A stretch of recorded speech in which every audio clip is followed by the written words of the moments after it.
Hello, everyone. Welcome to Warbound, a casual WoW podcast. I believe it's episode 6. And it's your host, Aleris, and Theo is not with us today. Theo is on a trip for his birthday weekend. So we're just going to have me ramble on about the lore of War Within so far and some of the stuff we've seen. For those kind of not in the loop, there has been bi-weekly Titan fragment disc quests where we are returning fragments to Daegrin and the machine speaker. I can't remember her name off. Brinth. Machine speaker Brinth. And they are feeding these discs into effectively a memory vault. And this memory vault has the memory of Arcadis. Arcadis is a boss in the original Uldaman dungeon from Classic WoW. He is relevant in that it was Tyr, Arcadis, and Iona who discovered Loken's corruption, discovered that Loken was trying to rewrite the Titan's history of Azeroth after being corrupted by Yogg-Saron. And Arcadis, Tyr, and Iona grabbed these discs that had all of the history of Azeroth on them and brought them down to Uldaman, away from Ulduar up in Northrend. Now, on the way, Loken sent some minions of the old gods, and Tyr fell protecting Arcadis and Iona to get to Uldaman. So Uldaman is, in Classic, you get a quest, you go through it, you defeat Arcadis, and you get the discs, and I don't know where you bring them on Horde, which is funny because I main Horde. But I know on Alliance you bring them back to the Halls of Explorers in Ironforge, and it's kind of a big point in Classic of like, wow, this is like the history of Azeroth. Now, as we've seen, we're starting to get into really meta and kind of just like, this is like scientists on Earth looking back and going, what started the universe, right? This is the level of history that this disc gets into. Why are we here? What are we doing? Why does Azeroth exist? Everything like that. How did the universe start, right? Now, what we do know is these discs are effectively the history of Azeroth written by the Titans. But then, in the pre-patch for Dragonflight, new discs showed up, or new books were found in Uldaman that was rules from the Prime Designate Odin that talked about some rules to keep order on Azeroth. Now, I don't think these rules are straight from the Titans. I think these come after the Titans are gone because of Sargeras, and the Keepers were left alone on Azeroth without direction. And the first rule that Keeper Prime Designate Odin, who is kind of a jerk anyway, if you've gone through some of the other... there was a Dragonflight quest where he's kind of a jerk. It's kind of a jerk during Legion, stuff like that. But the first rule he says is all historical records documenting the advancements of the Black Empire are to be purged immediately.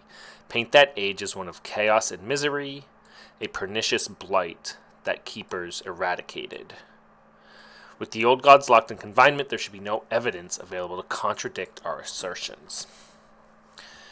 Then second, attribute all accomplishments and works to the wonders of the Titans alone, despite the relentless arguments made by some of you. This is not fallacy. After all, can anything truly be said to exist until it has been ordered? Of course not. Do not share knowledge of the first ones. Mortals could not conceive the wonders that the Makers granted to the Titans in Zareth Ordis. Thus, learning of the progenitors would only confuse them. So we get some rules in Uldaman in Dragonflight. We also see there is a account of someone who has been in the dream. I believe it's a green dragon who has been in the dream, the Emerald Dream, a very long time. Long enough to remember when not Freya, Eonar planted a world tree on Azeroth that was then ripped out by Amenthul because it was chaotic, wild magic. Now, what I'm trying to get across is that the Titans aren't exactly truthful. So in this first quest, in these memory discs, Arcadis reaches out.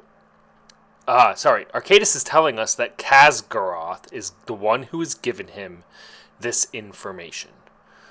Arcadis was the descendant of Khazgaroth, who was is like the titan of the forge and crafting and blacksmithing in the deep places of the earth and magma and stuff like that.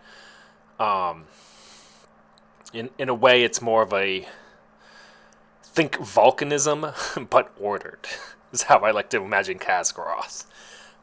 The taking of ore and metal and creating some order out of it. So he explains to Arcadis that Azeroth is the prime world soul. That's the first week's quest, and that the Titans did this great search for the prime world soul. The second week talks about how the Earthen were created to build machines, including the core way that would lead directly to the prime world soul's heart in the center of the planet, so that the Titans could quote-unquote study it. Brinth mentions that, yes, they worked on the core way until it was destroyed by the Sundering, which was 10,000 years ago, and is probably the most significant event in Azeroth's history, where the continents were ripped apart, the Maelstrom was formed. So that's weeks 1 and 2 in a nutshell. Azeroth is the prime world soul. I guess the main world soul among many world souls, and the Titans were going around trying to find all these world souls. For a while, people, fans, lore enthusiasts and stuff, it seemed to be that the Titans were world souls at one point. I think that's been cleared up mostly, though. Even in Cataclysm, it's kind of confusing about it. It kind of jumps into how there was light and darkness and light and void, and from that, beings were created, including the Naru and the Titans and stuff like that. So I don't know if the Titans were actually worlds because of Zareth Ordis and the first ones. Obviously, the first ones created the Zareths, right? We had Zareth Mortis in Shadowlands, where the Keepers of Death were created, Denathrius, and the Winter Queen, and the Primus. And then we have Zareth Ordis, that we know of, at least in existence, because of this Odin Prime Designate rule. So we know Zareth Ordis exists, so that must mean there's a Zareth Luminous, Zareth Void, Zareth Chaos, Zareth Life. So what does any of that mean? Is Azeroth the first one? We have no idea. The theory I like to think happened is that the Titans are lying. Titans are liars. The Titan Keepers have been liars to us.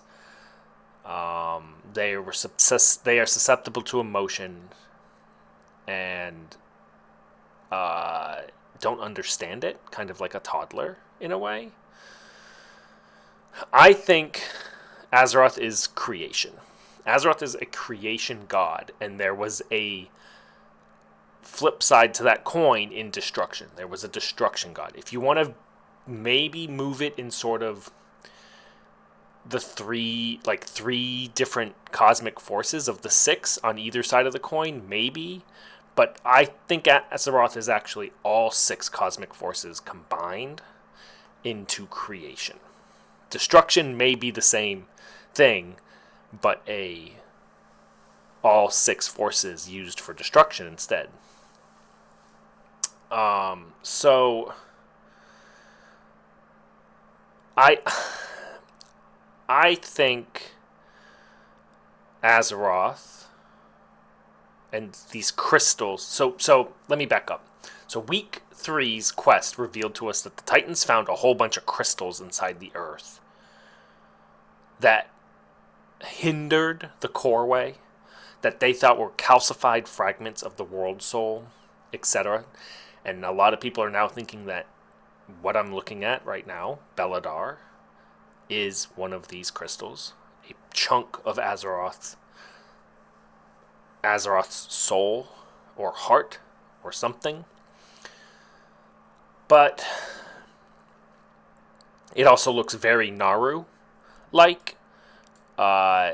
This crystal looks a lot like Naru ships that have crashed in other planets. There's patterns coming off of this crystal that make it look like it's infused with the light, that look like drawings on the ground in the Grand where the Naru crystal has crashed. So it's difficult for me to say, yes, this is Azeroth's,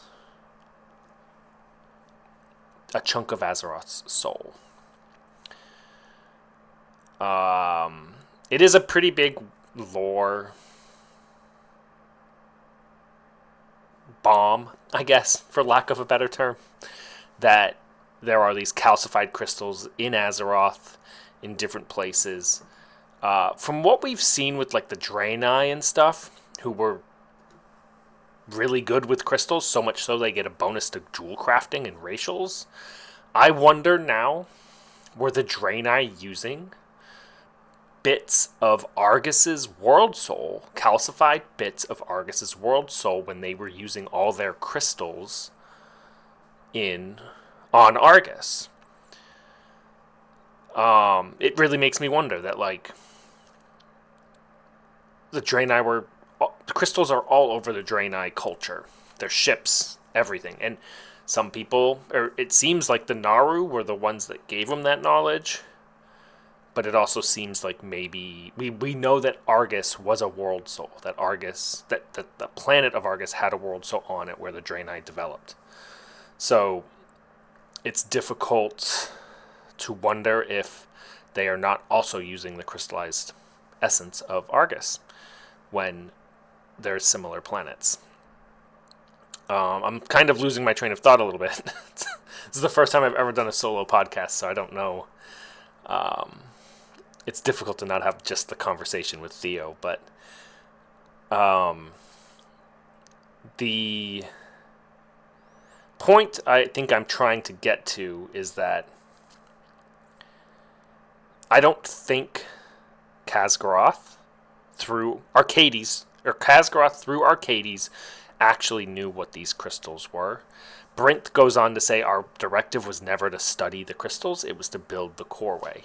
What I do feel is that there are 6 cosmological forces that are obviously trying to get their hands on Azeroth. Order with the Titans, death through the Jailer and the Scourge and other means like that. The light, if this is a crashed Naru vessel that I'm looking at, Beledar, like some lore enthusiasts seem to think, the light was launching crystals out into space to try to jumpstart life or gain a hold of world souls.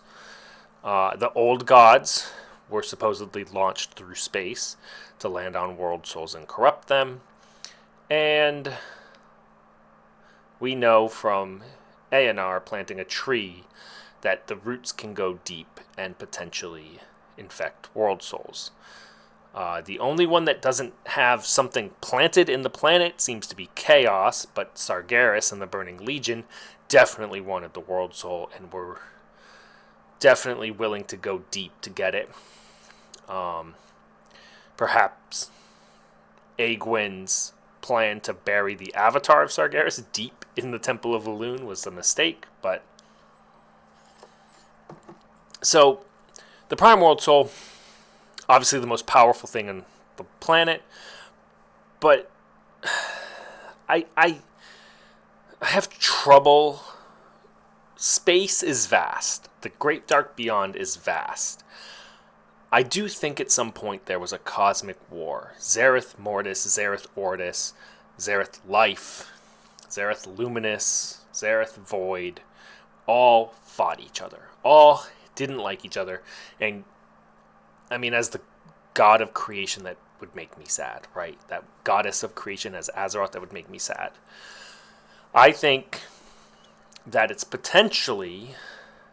It could be potentially true. This is all just a theory that Zereth Ortis teamed up with some other people like Zereth Mortis, exchanged information on stuff like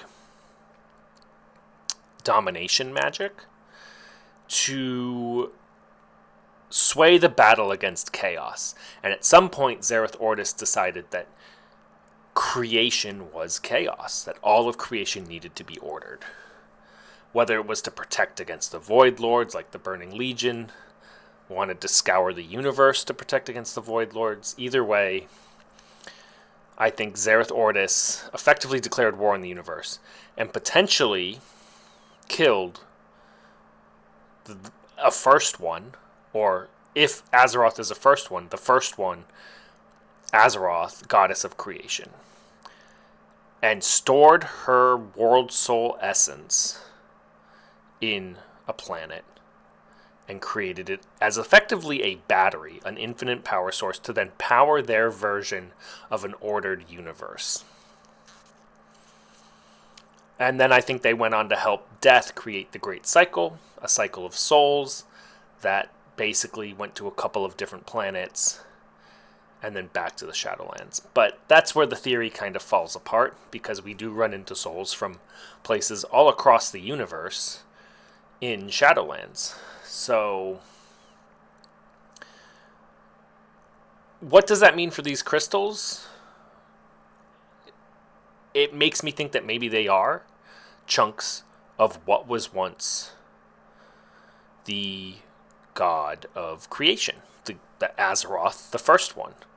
That obviously destroying a god would be extremely difficult and messy, and then entrapping it in the planet, like the old gods buried beneath in their prisons, would Azeroth not try to break out, not try to influence the earth around her to create crystals to maybe stop the core way from getting to her, or to be a beacon to lure us in, to help her? I don't know.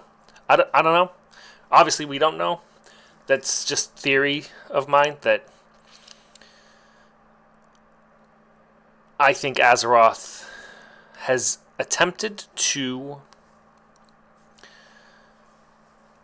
get out of this prison or help us realize what's going on in one way, either indirectly or directly. I think something like Yogg Saron. I think the old gods possibly weren't even sent from outer space. I think they could have been what was left over of Azeroth's physical body. And the Titans were like, wait a second, we don't know how to deal with that. Yogg-Saron being her mouth, maybe N'Zoth being her brain, Cthulhu being her eyes, and Y'Shaarj being her heart and emotions. And that the Y'Shaarj was never ripped out, that Y'Shaarj was defeated, and the Titans buried the heart under Pandaria, and the emotions of the heart were escaping all the time. But this is, again, that's a theory. I feel like it's the Titans that tell us that the old gods were sent from outer space to latch onto the planet to try to corrupt the world soul.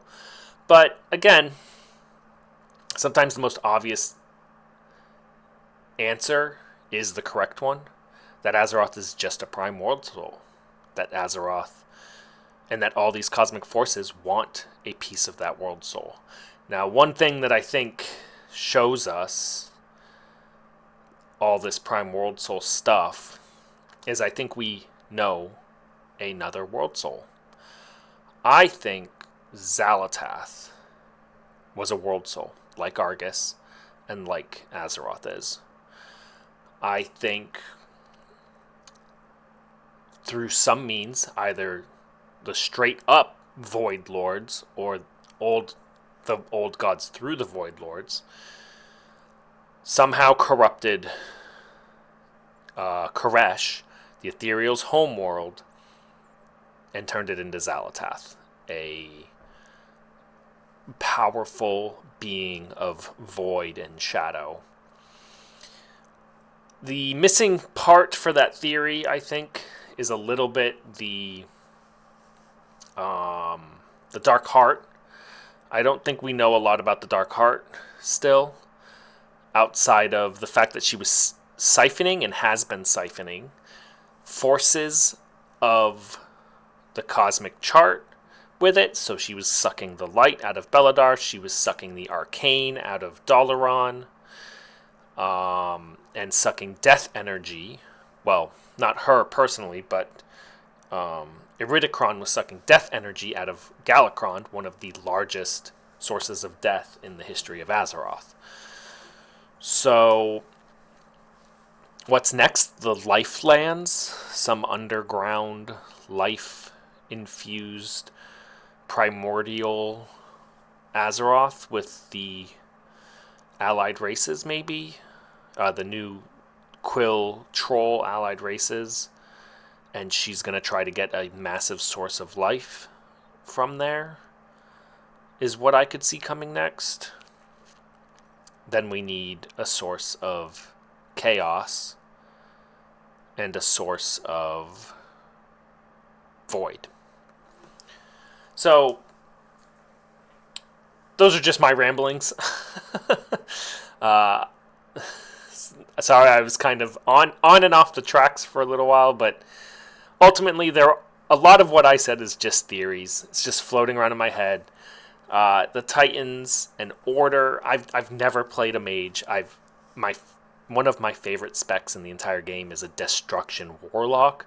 So the forces of chaos absolutely astound me, and the idea of this, chaos theory and the universe is chaos.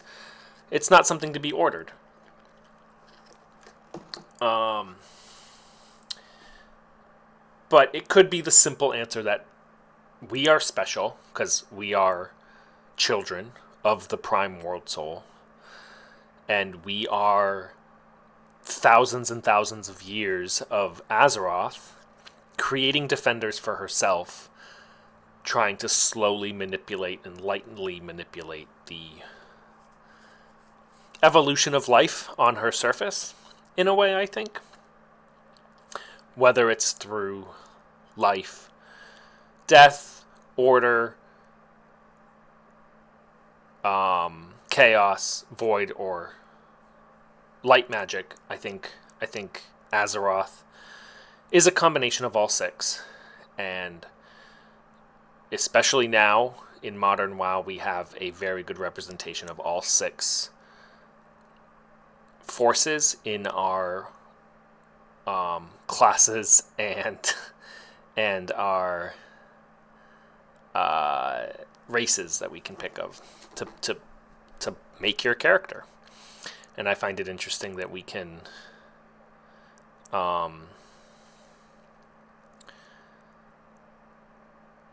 focus on one of the 6 forces as a character, or kind of be a balance between all of them. But that's my lore rambling for today. I'd love to know what you guys think the crystals are. I'd love to know if you think it's as simple as it's a crashed Naru ship of some sort that maybe got moved around. Well, it didn't, because it was here back when the Thragar came down, according to that legend in the play that you do for one of the theater troupe things. But if you, what do you think the crystal is? Is it a giant piece of azurite? Is it a Naru ship? Is it something else entirely? I'd love to know your thoughts. Please feel free to leave a like and subscribe for more of the Warbound podcast. Theo should be back next week, and we will get back to more of a sort of typical Warbound podcast where we don't talk about lore so much. I think the next one's going to be more about us, a more personal one with me and Theo going back and reminiscing about the past of WoW to us and what WoW means to us, and going over 20 years of the game. So I appreciate everyone listening, and next week we will see you later. So bye.